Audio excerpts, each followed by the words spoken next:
à toutes et à tous, je vous souhaite la bienvenue dans cette édition du live de TV Finance. C'est une édition du 17 juin et non du 18 juin comme je vous l'annonçais il y a 5 minutes. Il est désormais temps de retrouver Antoine Quesada pour Chronocac.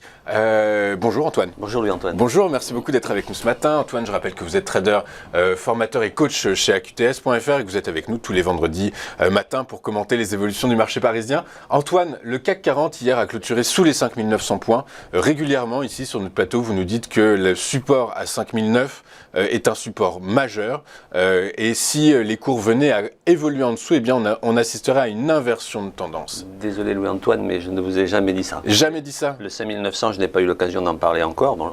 Mais est-ce que vous allez nous en parler alors? Ça pourrait peut-être être pertinent, mais si on refait un petit peu l'analyse, le graphique est exactement le même que la semaine dernière, évidemment avec les 5 bougies supplémentaires.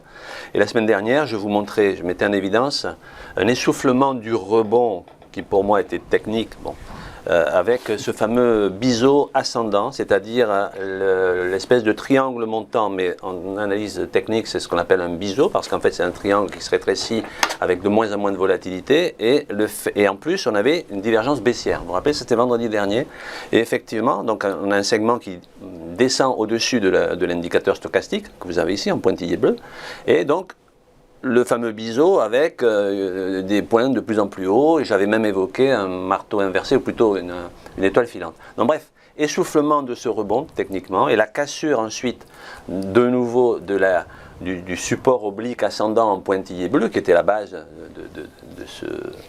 de ce biseau, donc de cette figure d'essoufflement de la hausse, d'une hausse qui en fait était un retracement, un rebond technique par rapport à ce qui, pour moi, était déjà une phase de baisse. Donc là, effectivement, ça fait plusieurs mois que j'évoque plutôt la probabilité de baisse me paraissait bien plus importante au vu des outils graphiques. Et donc, les différents rebonds qu'on a eus, il s'avère aujourd'hui qu'ils n'étaient que techniques, et bon, c'était un peu mon sentiment déjà. Bon, tout comme ce matin, le rebond observé ce matin, c'est un rebond technique selon vous là, à l'ouverture? Pour le moment, c'est pas vraiment 3 fois rien, mais juste pour terminer l'analyse ici, et pour revenir sur les 5900, qui effectivement sont, mais ce n'est pas moi qui ai eu l'occasion de vous en parler. Moi, je vous ai surtout parlé de l'objectif que j'avais fixé dans un premier temps, des fameux 61,8% de retracement de Fibos. C'est-à-dire que depuis la hausse que nous avions connue au mois de mars dernier, jusqu'au plus haut, jusqu'au 6830, le CAC, même s'il a eu des phases haussières et baissières, il avait retracé 50%, 61,8 dans un premier temps, sur lequel on avait encore rebondi. Et là, l'objectif que je fixais pour la semaine en cours, c'était des fameux 61,8% de Fibonacci, donc à 6166 points. Voilà, c'est ça, 6166 points, exactement.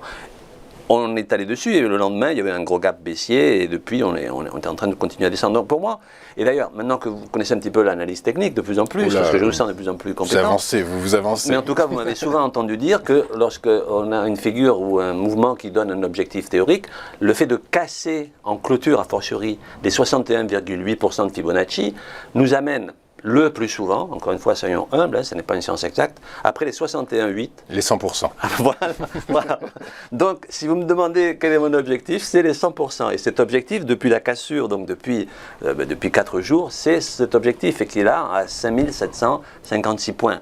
Alors, voilà. Donc, pour moi, les 5900, enfin, c'est-à-dire le fait déjà d'avoir clôturé sous les 6166, dans les conditions graphiques qui sont là, c'est-à-dire l'essoufflement de la hausse, donc le biseau ascendant, avec la divergence baissière et la cassure de l'oblique, et tous les indicateurs techniques que vous observez, militaient donc pour une baisse de l'indice parisien.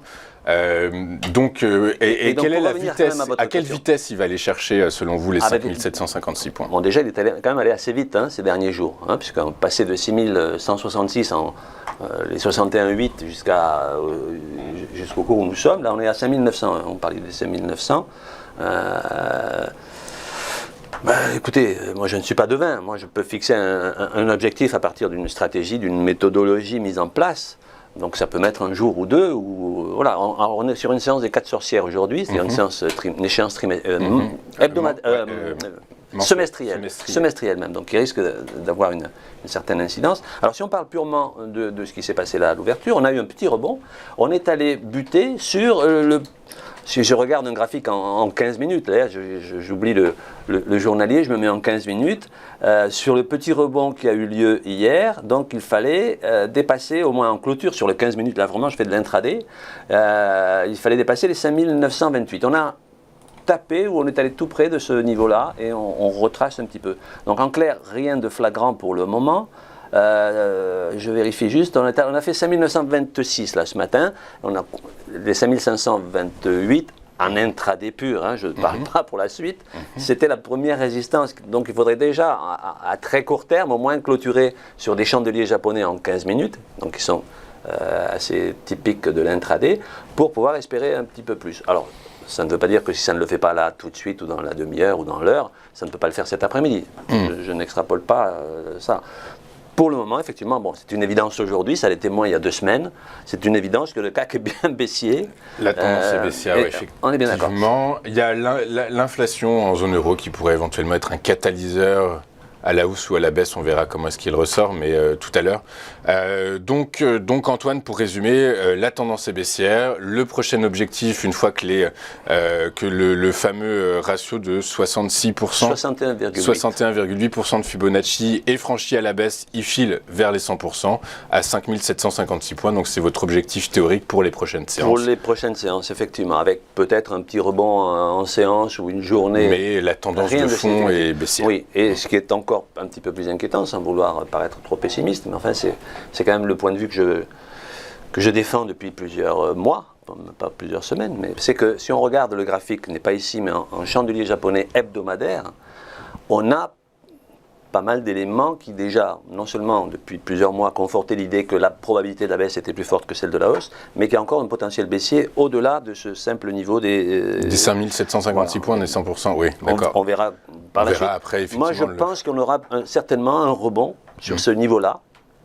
Tout simplement parce que les gens qui avaient acheté sur ce même niveau il y a 3 mois et qui étaient, ou plutôt qui avaient vendu sur la période baisse, qui étaient en perte, seront très contents de récupérer leur argent. C'est comme ça qu'il y a des supports et des résistances.